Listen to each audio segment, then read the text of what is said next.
historic mandate. After 60 years, a Prime Minister was elected for the third time. And this is on the entire base of good work done in the first and second terms by our Prime Minister Shri Narendra Modi ji. The good work which reflects in the field, which is visible in the field across the country, north to south, east to west, every part of the country, people are seeing a change in their lives. I worked extensively in the different parts of the country, and everywhere people say that what did not happen in 60, 70 years, that kind of work is visible today in the last 10 years. And that is the foundation of Bharatiya Janata Party's work, NDA's thinking, and Prime Minister Modi ji's vision. This vision encompasses two major population groups. In the lives of middle class, there is a lot of change because of the infrastructure projects, metro everywhere, new airports, new universities, 390 universities constructed, built in the last 10 years, new IITs, new IIMs, that basically helps the middle class. The major demand which was coming from the middle class families was about the tax rate. So, as you are all aware, a major decision was taken in this budget that there will be no tax for middle class families up to 12 lakh annual income. What I want to share with you is the thought process behind all these programs. If you go back to 2014, our country was in a shape where despite so much talent, despite so much technical capabilities, despite so much entrepreneurship, our country was considered as one of the fragile five. And that was because of bad policies of the UPA government.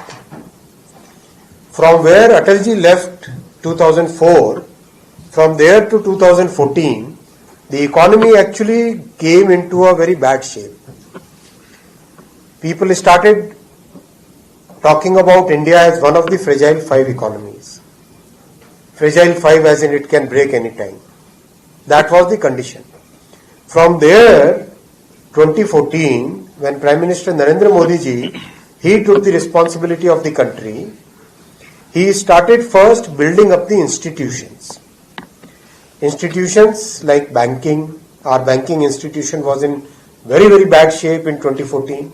Today it is one of the most profitable and healthy banking sector in the entire world. If you look at the entire world, if you compare, it is among the most healthy banking sector.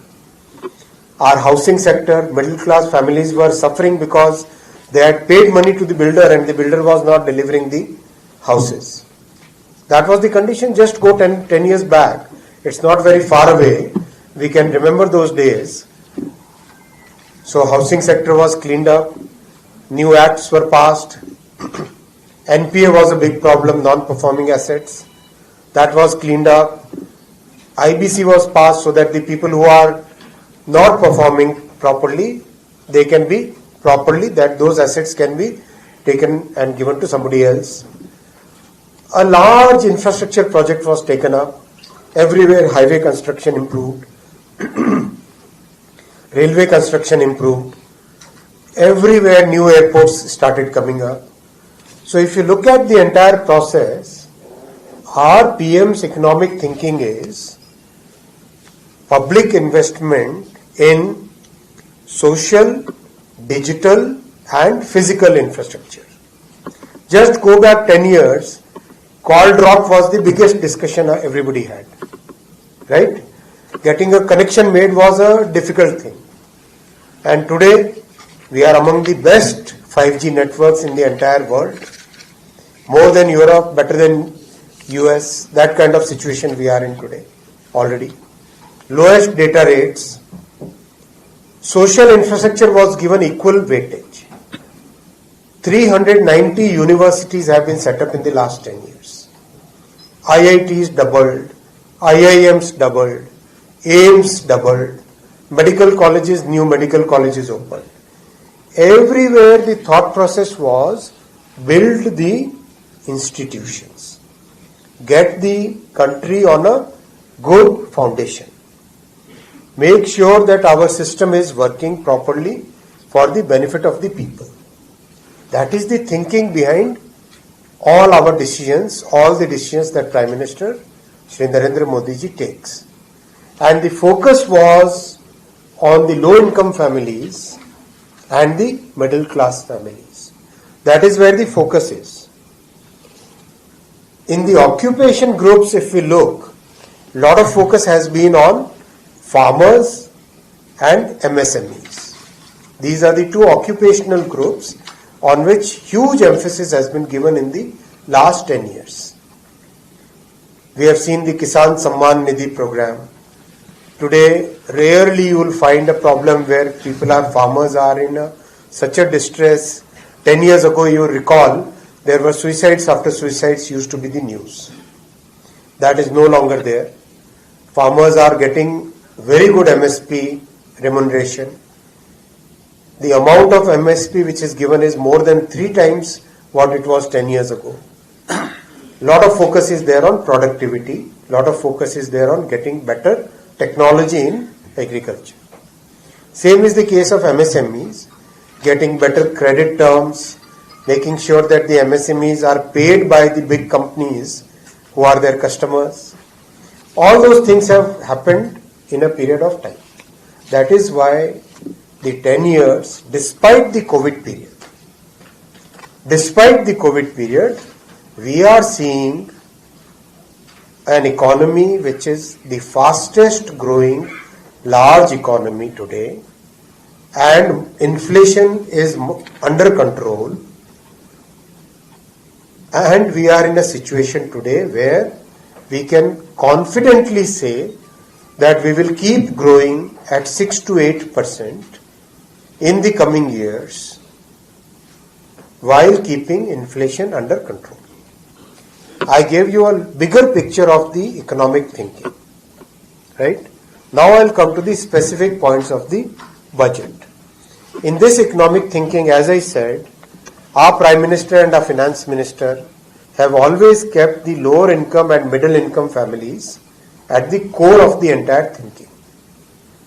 Lower income, there are many programs, many new programs have come up, and for middle income families, middle class, this year the major tax relief was given.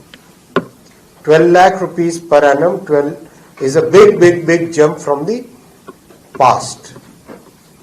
I am sure many of us sitting in this room know people who have got benefit because of this, right? The second big thing in this budget is the investment program that we have taken up so far is going to continue in a very big way. So, if you recall, 10 years ago, the investment used to be just about 2.5 lakh crore. Just about 2.4 lakh crore was the investment done by the government. Today, the investment is of the order of 15 lakh crore. The government capex program is 11 lakh 20,000 crore, and the effective investment, which includes the grant in aid given for various programs, various schemes, combined that the investment is of the order of 15 lakh crore. So that means every investment means new employment generation, new opportunities coming for our people, new growth potential for everybody.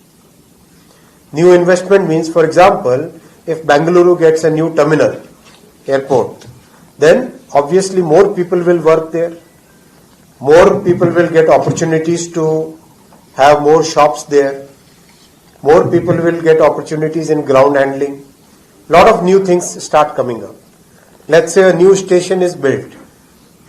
Then more opportunities come for the people. More employment gets generated. People get more growth potential. So new investment means new growth potential. Second is complete focus on MSME as a new engine of growth. Our MSME Honorable Minister is with us. She will be able to give many details of the programs. But here the big focus is on making sure that the MSMEs get enough capital to run their business. So credit and early payment of the invoices, these two are the major problems for any MSME. These two are going to be the major focus of our government as an announcement in this budget, as a program of this budget. For credit, there will be many new things. For example, prepaid credit cards. For example, UPI based credit lines. For example, making sure that the public sector banks come up with new programs. For example, making sure that the cash flow details can be used by the MSMEs for getting the credit rating and getting the subsequent credit. Those kind of programs will come up in the coming days. The second is about getting the payments in time. So, as we know, our MSMEs are big exporters. So, cross-border bill discounting systems, what we call, technically we call it factoring, factor market. So, factoring, or in easy terms, bill discounting is the common term we use. So, within the country, bill discounting is already established very well. So, to give you an example, if MSME supplies to a big company, then the payment comes after, let's say, 4 months. So the MSME's capital is blocked. Correct? So how to unblock that capital? To unblock that capital, there has to be a mechanism by which the invoice which is given by the big company should be good enough to get the payment done to the MSME. Right? So that payment can happen in 15 days, 12 days, 10 days instead of 4 months. Then the capital comes into rotation. That is the thought process by which this announcement in the budget has been made.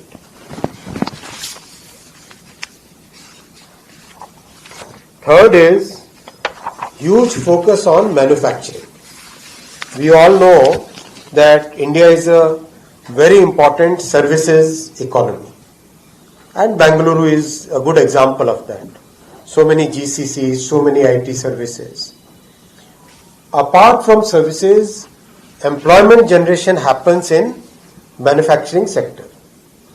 10 years ago, Make in India program was launched. The program is a very big success.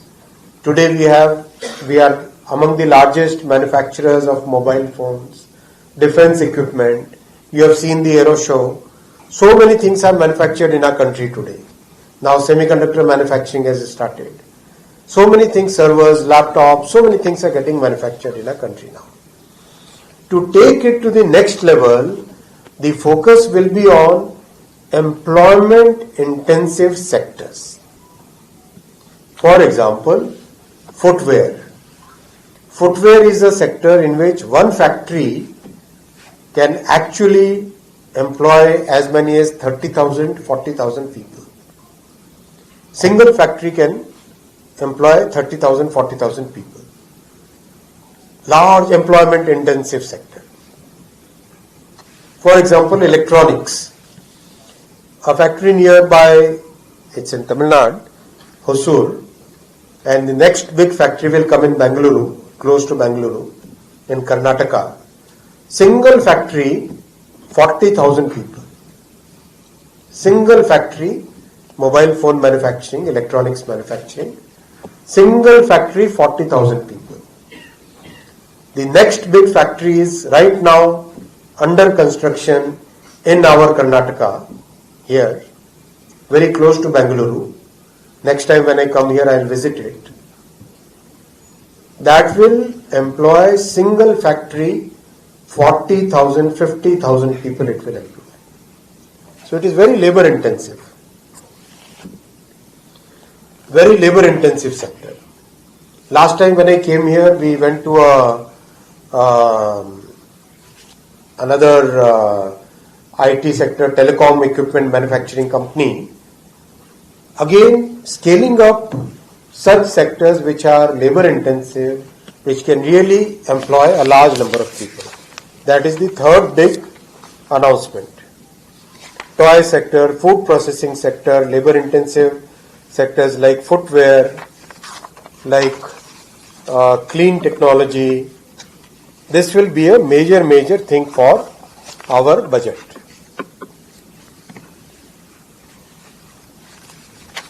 The next big thing is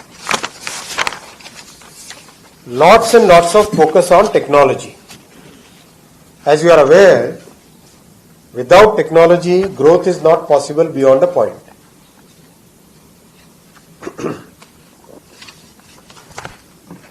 So we have, Honorable Finance Minister has announced a fund of funds for deep tech startups. Bangalore obviously will be a big beneficiary of that, because Bangalore has so many deep tech startups which require funding. So fund of fund for deep tech startups will be a major thing which has been announced in this budget. The second thing is developing our small modular reactors for the nuclear energy.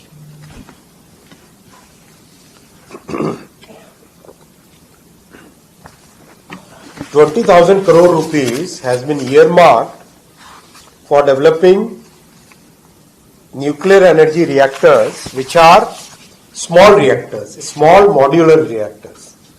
They can be manufactured in a factory and they can be installed at a place. It may take a few years to develop the entire project, but that will give us very good clean power over the coming years. Then we have many more technology items in the budget, which I'm sure AI has become a mainstream thing now. So there will be a lot of focus on executing our AI mission. I'm sure you are aware that our Prime Minister believes in democratizing technology. So how do we give access to GPUs to all the startups? So that is why we created a mechanism by which we have now got 18,000 GPUs as a common compute facility. We had made the announcement about 10-15 days back, and very soon the portal will also be launched so that the people can start accessing those GPUs. Then there will be research fellowships for deep tech, then gene bank for crops, germoplasm, then national geospatial mission. Many things are there as part of the technology.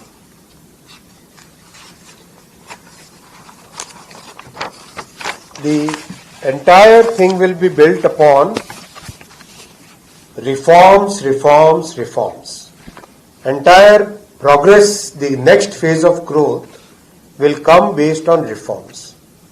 And here what we mean is, our Prime Minister says that we should have enough government, but we should not have very burdensome governance. Governance has to be very smooth. People want something, it should be easy to get. People have some problems, they should be easily connected with the government and they should be able to solve the problems. Industries must not face the compliance burden. Small, medium businesses should be totally out of the purview of cumbersome laws and processes. So a mission on manufacturing, a mission for reforming the compliance is both in the financial as well as non-financial sectors will be taken up. These missions over a period of next 1 year will identify every problem, and I'll request all of you also and to the listeners who are listening to this to give your suggestions. any small suggestion is welcome. Every small idea is good. Every idea which reduces the compliance burden in every sector, aviation, industry, taxation, stock markets, capital markets, financial sector, cities, everywhere, every such suggestion is welcome. So please come up with those suggestions. So regulatory reform will be most important. I'll come to 3-4 specific items related to the taxation. One, lot of simplification has happened in the electronics component tax systems, marine product tax system, shipbuilding taxation laws, MRO we have heard for aviation, now MRO for railways, MRO for metro sector, MRO for other shipbuilding sectors. Those also are now part of our agenda, so that we can have more employment generated for this. In case of electronics manufacturing, as you know, now we are going deeper into the electronics manufacturing and focusing on component manufacturing. So there were many tax anomalies in component related taxation slabs. All those anomalies have been removed. So we can see in the coming years, today already electronics is among the top 3 export items in the world, in the country. It will gain more prominence, and maybe it might become the second largest or even the largest export item in the coming years. So that is the nutshell, the entire budget. I'll take a look at the macro position. Our economy is today of about 330 lakh crore total economy, our GDP, and we are growing at 10% nominal rate. So next year will be about 356 lakh crore. It's a large size economy now, and already 5th largest we know. Very soon it will become 4th largest, depending upon the level of foreign exchange rates, and of course depending upon whatever is happening in the world today. But in a macro level, we are at a very healthy position, because our debt level is just about, central government's debt level is just about 56% of the GDP. You compare it with all other large economies, from top, the biggest economy US, to the next economy China, then Japan, Germany, then India, then UK, France, Spain. You compare all these, we are the healthiest economy at this point of time from a macro perspective. Among all the large economies, our economy is the healthiest from the macro perspective. Our budget today is about 50 lakh crore, and our borrowings as a percentage of budget is coming down consistently. Our fiscal deficit is just about 4.8%. It is coming down to 4.4%. You compare that with the developed countries, today that is in the range of 7%, 6.5%. So we are in a very healthy position from the macroeconomic point of view. And that has been possible because of a good, consistent thinking, very prudent thinking over the last 10 years. And that puts us in a good shape. Recently, I was at Davos, and the IMF chief, she was surprised when she heard about our Prime Minister's economic thinking. Very clear, cogent economic thinking. So that is the current situation. I will now come to the railway related matters. First, I look at the bigger picture of railways. You know that the railway budget allocation for Karnataka has been increased almost 9 times. From the UPA period, it was 835 crore per annum. From there, it has come to 7,565. 7,564 crore.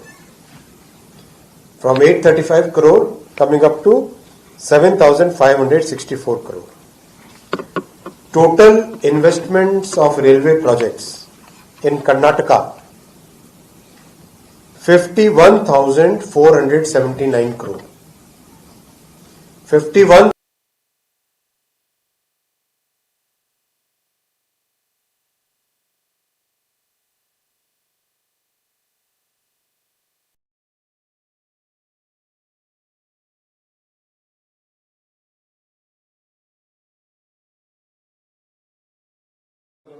ಕೇಂದ್ರದ ರಾಜ್ಯ ಖಾತೆ MSME ಸಚಿವರಾದಂತಹ ಕುಮಾರಿ ಶೋಭಾ ಕರ್ನಾಟಕ ಅವರಿಗೂ ಸಹ ಈ ಪತ್ರಿಕಾಗೋಷ್ಠಿಗೆ ಸ್ವಾಗತವನ್ನು ಕೋರ್ತೇನೆ. ಬೆಂಗಳೂರು ಕೇಂದ್ರ ಸಚಿವರ ಸಂಸದರಾದಂತಹ ಶ್ರೀಯುತ PC ಮೋಹನ್ ಅವರಿಗೂ ಕೂಡ ಪತ್ರಿಕಾಗೋಷ್ಠಿಗೆ ಸ್ವಾಗತ ಕೋರ್ತೇನೆ. ಬೆಂಗಳೂರು ದಕ್ಷಿಣ ಸಂಸದರಾದಂತಹ KS ಸೂರ್ಯ ಅವರಿಗೂ ಸಹ ಪತ್ರಿಕಾಗೋಷ್ಠಿಗೆ ಸ್ವಾಗತವನ್ನು ಕೋರ್ತೇನೆ. ಬೆಂಗಳೂರು ಗ್ರಾಮಾಂತರದ ಸಂಸದರಾದಂತಹ ಶ್ರೀಯುತ CN ಮಂಜುನಾಥ್ ಅವರಿಗೂ ಕೂಡ ಪತ್ರಿಕಾಗೋಷ್ಠಿ